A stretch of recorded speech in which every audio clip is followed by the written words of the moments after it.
เจียสบายดี สบายดีขน่อยเมบุญเพ่งแก้วโบราคือเนื่องในโอกาสที่พ่อบุญท่องแก้วโบราณนางอินเตแก้วโบราณได้จากพวกลูกพวกหลานลูกศิษย์ลูกหาไปเป็นเวลา3 ปีเป็นเวลา3 ปีเฮ็ดบุญนำครบฮอดกำหนดแล้วสิให้ทำบุญนำบุญแจกข้าวเนาะเฮ็ดบุญแจกข้าวนำอินแตงพ่อใหญ่บุญท่อง ทำไปบุญท่องนี่เฮ็ดบุญนั่น ในมื้อวันที่30เดือน วันที่30เดือนที่1 2026 2026เฮ็ดบุญนำเพิ่นนั่นถึงว่าสิน้อยสิหลายก็ตั้งใจเฮ็ดเพื่อผู้ไปแล้วก็ผู้อยู่FC ที่เคยติดตามหมอลำดอกฟ้าเพชรบุญทอง เคยให้กำลังใจเนาะหมอลำเพชรบุญทองผ่านมาโดยเฉพาะก็แม่นอ้ายเอ้ยน้องพ่อแม่พี่น้องลูกป่าเอาอาเพื่อนอยู่ติดมิตรอยู่ไกลบ่สุขุสุคนที่เคยได้ให้กำลังใจหมอลำดอกฟ้าเพชรบุญทองตลอดมาเนาะข้าพเจ้ากำไบกองมานี่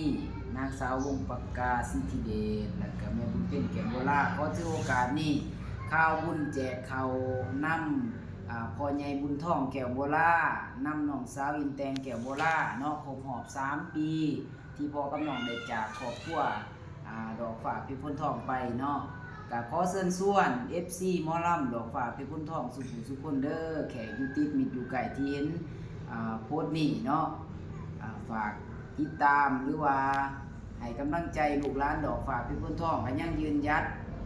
ยังทำงานทำการเนาะตอนนี้ก็คือสุขภาพของหมอลำคำใบก็กำลังใครแน่แต่ว่าจากเมื่อนี้ก็ขึ้นมาข่าวบุญให้พ่อแม่พี่น้องเฮาได้ฮู้ได้ทราบทั่วถึงกันแล้วก็มารวมบุญนำพวกขน้อยเนาะนำพวกข้าพเจ้าครอบครัวดอกฝากเพชรบุญทองนี้ยังมี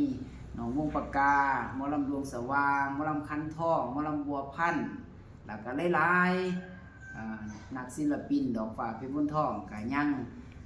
หับการหับงานเป็นปกติคือเก่าเด้อพี่น้องเด้อถ้าผู้ใดสนใจก็ติดต่อมาทางแม่บุญเพ็ญแก้วโบราณเนาะเพิ่นก็ยังสบายดีพ่อแม่พี่น้องเนาะมิตรหมอแคนแฟนหมอลำบ่ว่าสิเป็นภายในหรือว่าต่างประเทศเนาะที่เคยรับชมรับเสียให้กำลังใจเคยสนับสนุนเคยฟังหมอลำคณะดอกฟ้าเพชรบุญทองมาตลอดเนาะพี่น้องเนาะ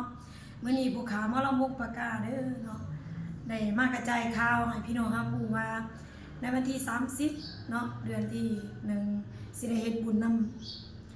หมอลำอินแตงอินแตงเนาะที่จากไปแล้วครบรอบ3 ปีพร้อมโดยพ่อบุญทองหรือว่าอาจารย์บุญทองเนาะดังนั้นพี่น้องเนาะผู้ใดมีจิตใจศรัทธาอยากร่วมบุญร่วมทานด้วยพี่น้องเด้อเนาะแต่ข่าวมาแล้วพี่น้องร่วมกินร่วมทานนำกันเด้อและกะหมอลำดอกฟ้าเพชรบุญทองพวกเฮาเนาะพี่น้องเนาะตกมาฮอดระยะปีนี้แล้วก็ปีต่อๆไปยังสิสืบต่อดำเนินการต่อบ่ได้มีการล้มเลิกหรือว่าแตกสลายขาดกันเนาะให้พี่น้องครับผู้ว่ายังรับงานคือเก่าหมอลำก็ยังหลายคือเก่าดำเนินงานสู่ส่วนอดทนต่อยังมีหลายคนหลายหน้าหลายตาหากงานลำสีพันดอนแล้วก็ลำสิ่งลำเลื่องคือเก่าเนาะพี่น้องเนาะให้พี่น้องติดต่อมาถ้าแม่บุญเพ่งหรือว่าไอ้คำใบหรือว่าภูเขาปากกาเองก็ได้เนาะติดต่อทั้งหมอลำดวงสว่าง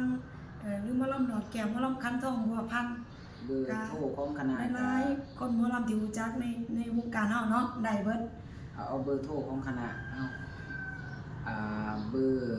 02055830544เนาะจะพาไม่จะพาเก่าก็คงสิ553137เนาะเป็นเบอร์โทรที่รับงานรับการมาตลอดจนถึงเท่าทุกวันนี้เนาะมี FC ถามมาว่าหมอลำดอกฟ้าเพชรบุญทองสามารถไปขามไปลำอยู่ฝั่งไทยได้บ่ไปลำสีพันดอนยังได้คือเก่าเด้อพี่น้องฝั่งไทยก็ยังขามไปลำไทยเนาะได้คือเก่าไปปกติเนาะทำการแสดงอยู่จังหวัดศรีสะเกษเนาะอำเภอน้ำเกี้ยก็ยังแสดงคือเก่าบ้านน้องแว้งขอบใจพี่น้องทั้งสุดเนาะพวกเราก็ขอบใจเนาะเชิญชวนเด้อ